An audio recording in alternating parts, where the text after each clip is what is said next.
मित्रों, अध्यात्म के रास्ते पर आगे चलने हुए मित्रों के बहुत समस्याओं में से एक समस्या ये दिखती है कि वो इस उलझन में पड़ जाते हैं कि कौन सा गुरु ठीक है, कौन सा गुरु गलत है, कौन सा गुरु ज्ञानी है, कौन सा गुरु अज्ञानी है। इस उलझन में पड़ जाते हैं। कोई बोलता है कि किसी को वो ज्ञानी है, कोई बोलता है कि वो ज्ञानी नहीं है, वो अंधविश्वास में है ना। जैसे कोई यहाँ तक भी बोलता है कि कृष्णमूर्ति ज्ञानी नहीं थे, ओशो ज्ञानी नहीं थे, रमण महर्षि इत्यादि ये सभी लोग कोई ज्ञानी नहीं थे, वो सब बातें करते। और इनमें से कोई बोलेगा कि नहीं नहीं ओशो तो नहीं थे, है ना। वह बोलेगा कोई कृष्णमूर्ति तो नहीं थे, वो सच में थे, ओशो जो है वो नहीं थे। तो इस तरह हम गुरुओं को लेकर एक उलझन में दिखाई देते हैं। तो कैसे हम पता लगा सकते हैं कि कौन सा गुरु ठीक है, गलत है, ज्ञानी है, अज्ञानी है। तो इस बात पर हम आज डिस्कस करेंगे थोड़ा। मित्रों, पहली बात ये कि आपको कैसे पता कि वो आदमी गुरु नहीं है। वो आदमी गुरु नहीं है, ये बात जानने के लिए उसके भीतर आपको प्रवेश करना होगा, देखना होगा। और देखने के लिए पहले आपको ज्ञान का पता होना होगा। अगर आपके पास ज्ञान नहीं है और वो गुरु के अंदर ज्ञान है कि नहीं वो देखने गए, तो उधर होकर भी आपको दिखाई नहीं पड़ेगा, क्योंकि आपके पास तो वो ज्ञान नहीं है। आपको अपने को पता नहीं है मैं कौन हूँ। फिर आप कैसे पता लगा पाएंगे कि दूसरे ने अपने को पता किया है कि नहीं किया है। उसने पता किया है, ये बात जानने के लिए आपको अपना पता होना चाहिए। उसी आधार पर आप ये बात कर सकते हैं। और पता माने क्या, फिर अपने को पता होना माने क्या, है ना। जैसे हम क्या सोचते हैं मुक्ति के बारे में, अध्यात्म में जो हम सोचते हैं ना, हमारे सब ने एक बात को तो सब ने माना है ना, लगातार एक सेंटर सब ने माना है कि अध्यात्म के में कोई एक पड़ाव आता है जहाँ पर वो इनलाइटमेंट हो जाता है, वह आत्मा का ज्ञान हो जाता है, वह इस तरह का कुछ घट जाता है और विस्फोटक रूप से। और वो उसको हुआ कि नहीं हुआ, हम ये बात सोचते हैं, है ना। हमारा अर्थ क्या होता है कि वो विस्फोट इसके अंदर हुआ कि नहीं हुआ, ये बोलते हैं। मगर हमको कैसे पता चला कि ज्ञान का होना माने ऐसे विस्फोट होना है। आपको तो विस्फोट नहीं हुआ है, तो आपने इस बात को ठीक कैसे माना। और आत्मज्ञान होने का क्या अर्थ है। जैसे कोई लोग बोलते हैं कि ओशो को पूरा ज्ञान नहीं था, जब वो मरते वक्त उनको अकस्मात उनकी मौत हो गई, हत्या हो गई, तो उसके कारण उन्होंने अपना जो यात्रा है पूरा कर नहीं पाए और एक अपूर्ण की दशा में वो है। तो इस तरह सोचते हैं, है ना। तो कोई बोल सोचते हैं कि ओशो तो पूरे ही मुक्त हो गए थे पहले ही, तो वो डिसिपियर्ड हो गए थे, तो वो शरीर ही था। तो इस तरह सोचते हैं, चैतन्यमय हो गए थे पहले ही। तो हमने क्या माना है, हमारी मान्यता है वो। अपने को जानना माने क्या, ओशो ने नहीं जाना है माने क्या, और जाना है माने क्या। फिर ऐसे लोग भी तो बहुत ही होंगे कि जैसे ओशो को ज्ञानी मानते हैं, कुछ लोग मानते हैं मुक्त है, कुछ नहीं है मानते हैं। मगर जो मुक्त है मानते हैं उन्होंने भी नहीं जाना है। वो मुक्त है जब बोलेंगे आप उनको, तो उसका क्या अर्थ होगा। जो मुक्ति के बारे में जो आपने बनाया अनुभव है, वो अनुभव में ओशो तो नहीं होंगे, क्योंकि आप अमुक्त है तो अमुक्त के अनुभव में ओशो क्यों होंगे, वो तो मुक्त के अनुभव में होंगे।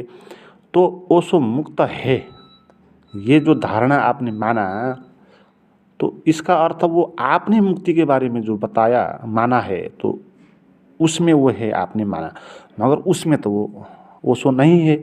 तो इसलिए दोनों ही गलत हो जाते हैं। किसी भी संत पुरुष को जो ठीक बोलते हैं, इसको ज्ञान हुआ है बोलते हैं, वो भी गलत बोलते हैं, क्योंकि ज्ञान होना माने क्या है ना।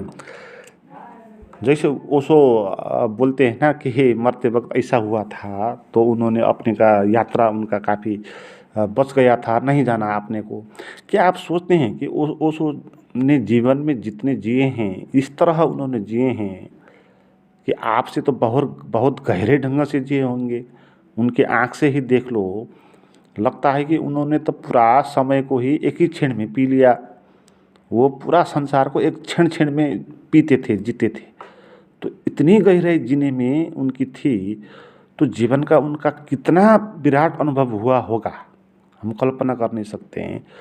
और आप मानते हैं कि उनको मुक्ति का अनुभव नहीं हुआ, सेल्फ रियलाइज़ेशन नहीं हुआ, तो क्या अर्थ है आपका सेल्फ रियलाइज़ेशन का? और इतना विराट जीवन का जीने में जो गहराई में उनने जो अनुभव किया, तो वो अनुभव इतना विराट है, तो क्या आप उसको नहीं मानते हैं? ये आत्मा का अनुभव है। आपका आत्मा का अनुभव माने क्या? मैं की पहचान माने क्या? किसी तर्क और लॉजिक पर पहुंच जाना ये नहीं होता है। लॉजिक और तर्क से आप कहीं पहुंच सकते हैं, मगर जीवन जी के आप वहाँ तक पहुंच नहीं सकते। और मुक्त होना माने आपने जो सोचा उस तरह का मुक्त नहीं होता, पल पल में मुक्त होता है। मुक्ति के भीतर मुक्ति होती है ना। तो ओशो ने एक मुक्ति नहीं, हजार करोड़ों खरबों मुक्ति का अनुभव किया होगा, है ना। तो आत्मा का पहचान भी एक आत्मा का पहचान नहीं, बहुत नए नए अनुभवों को उन्होंने जिया होगा। और वो अगर नहीं मर जाते जल्दी, तो जितना देर उनका शरीर होता, तो उतना देर और अनुभव में वो अनुभव करते। तो जीवन के इस किस्म का रहस्य को अनुभव करना, यही तो जीवन को जानना है ना। जीवन का जानना माने क्या? मैं को जानना, कुछ ऐसी तार्किक बात नहीं होगी। तो हमारी जो दृष्टियाँ होती है वो ठीक दृष्टियाँ नहीं होती। तो इसलिए आपको मंत्र देता हूँ कि कोई गुरु सच है कि नहीं है, वो ज्ञानी है कि नहीं। हाँ, किस स्थान से बोल रहा है गुरु, आप देख सकते हैं, है ना। गुरु की बात सुनकर आप वो कितनी गहराई से बोल रहा है वो सुन सकते हैं। और जो भी बोलेंगे, ABCD वाले भी गुरु होंगे, PhD वाले भी गुरु होंगे। तो इसमें बहुत इस तरह के भी गुरु होंगे जो काज क्रिया कर्मकांड इत्यादि भी करवाएंगे, उनको भी लोग गुरु ही मानते। तो वो भी कोई ना कोई काम कर रहा होता, तो उसको भी हम पूरे ही गलत नहीं बोल सकते। जो काम करते हैं ना, उसको पूरा गलत हम बोल नहीं सकते, क्योंकि उनके द्वारा समाज में कुछ सिस्टम बनाने में फायदा होता है, सामाजिक व्यवस्था बनाने में, एकता बनाने में, कुछ मानसिक रूप में स्वस्थ बनाने में, तो उसका उपयोग होता है। तो इसलिए आप एक झाड़ फूँक करने वाले को अंधविश्वासी हम ऐसे ही बोल देते हैं, है ना। झाड़ फूँक करने वाला को भी अंधविश्वासी व अज्ञानी बोलना नहीं चाहिए। उसके भीतर भी किसी न किसी एक जीवन का गहराई का अनुभव उसको हुआ होगा। तो इसीलिए वो उस किस्म का कृत्य कर रहा है और उससे फ़ायदा भी हो रहा है। अगर फ़ायदा हो रहा है तो वो व्यवस्था टिकती है, न तो नहीं टिकती है ना, है ना। लोग ठीक होते हैं उनमें से, तो उनको भी पूरे ही अंधविश्वासी कह के थूकना नहीं है, ठीक है। सभी के अंदर परमात्मा होगा, तो सर्व स्वीकार की भावना होनी चाहिए हमको, है ना। तो अगर ये हटाएगा तो उसको तो श्रेष्ठ है, वो तो न हटाने की बात नहीं है इसमें। तो फिर आत्मज्ञान की खोज में हमको इस तरह कोई बिंदु का खोज नहीं करना है ना। जीवन को क्षण क्षण में इसको पीना है, जीना है, इसके असमय का अनुभव करना है। तो जब हम अपने का अनुभव करेंगे तो बात बनेगी, हमको फायदा होगा। मगर दूसरा ज्ञानी है कि नहीं है, ये बात सोच के हमको कुछ फायदा नहीं होगा, है ना। वो है भी अगर, तो आपको कुछ फर्क नहीं पड़ रहा है, तो उसको है बोल के भी क्या फ़ायदा, नहीं है बोल के भी क्या फ़ायदा। अगर कोई व्यक्ति अज्ञानी हो, अमुक्त हो, तो भी उसकी बात सुनकर आपको फायदा हो रहा है तो ग्रहण करने योग्य है। और कोई व्यक्ति ज्ञानी होकर भी उसकी बातों से लाभ नहीं हो रहा है तो उसको छोड़ना आवश्यक होगा। जैसे ये बात भी होती है कृष्णमूर्ति जैसे सिद्ध पुरुष की बातें सुन के भी नहीं होती है, तो फिर अब बाध्यता से बातों को छोड़ना आवश्यक होता है, दूसरे तरीके से अनुभव करना आवश्यक होता है। तो यहाँ पर हमने यहाँ तक कर दिया कि ज्ञानी की बात को भी छोड़ना आवश्यक हो सकता है, ओशो की बात भी छोड़ना आवश्यक हो सकता है किसी जगह पर आकर। और जीवन में ऐसा भी होगा, बहुत जिसको हम अज्ञानी बोलते हैं उनसे बहुत लाभ हो रहा होता है, उनको सुनना आवश्यक हो रहा होता है। और जीवन में सभी तरह का लाभ आवश्यक होगा ना, भौतिक रूप से लाभ तो बाह्य जो पढ़ाने वाले सब्जेक्ट पढ़ाने वाले गुरु और ट्रेनर होते हैं उनसे लाभ होगा, तो वो ज्ञानी तो नहीं है ना, तो भी वो आपको सहायता मिल रहा है वहाँ से। तो एक प्लम्बर भी, एक टेलर भी है ना, वो सभी कुछ अपने अपने जगह पर ज्ञानी होंगे उस चीज़ के।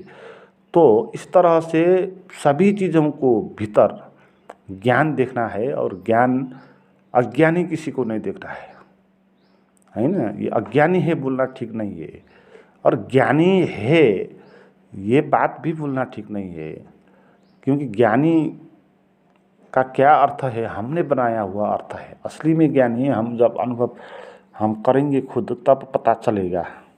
तो ज्ञानी भी हम किसी को बोल नहीं सकते हैं। कोई भी संत पुरुष जो बुद्ध होते हैं ना, वो ज्ञानी नहीं होते हैं, और कहने के लिए कहते हैं। रियल में ऐसा नहीं हुआ होता है कि वो मन में सोचकर किसी एक बात पर पहुंच गए और सभी कुछ उनने जान लिया पूरा ब्रह्मांड को, और सब भगवान जैसे वो हो गए और इधर उधर भी जा सकते हैं शरीर से बाहर भी।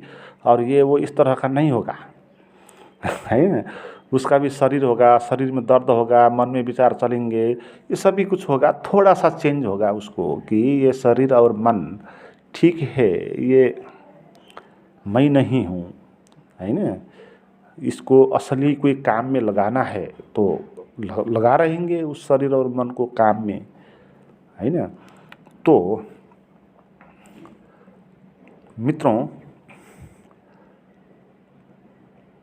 ज्ञानी और अज्ञानी की पहचान करने की तरीका यही है। आप ध्यानपूर्वक किसी को भी सुन के लाभ हो गया तो आपके लिए गुरु है, चाहे वो आत्मज्ञानी हो चाहे ना हो। आज इतना ही कहना चाहूँगा। और कुछ नए मित्र मेरी प्राइवेट गाइडेड मेडिटेशन की वीडियोज सुनना चाहते हैं तो उसके लिए मुझे व्हाट्सएप पर बात कर सकते हैं। उसका नंबर डिस्क्रिप्शन में दिया हुआ है, और वहाँ पर आपको ग्रुप में जोड़ा जा सकते हैं, साधना ग्रुप में।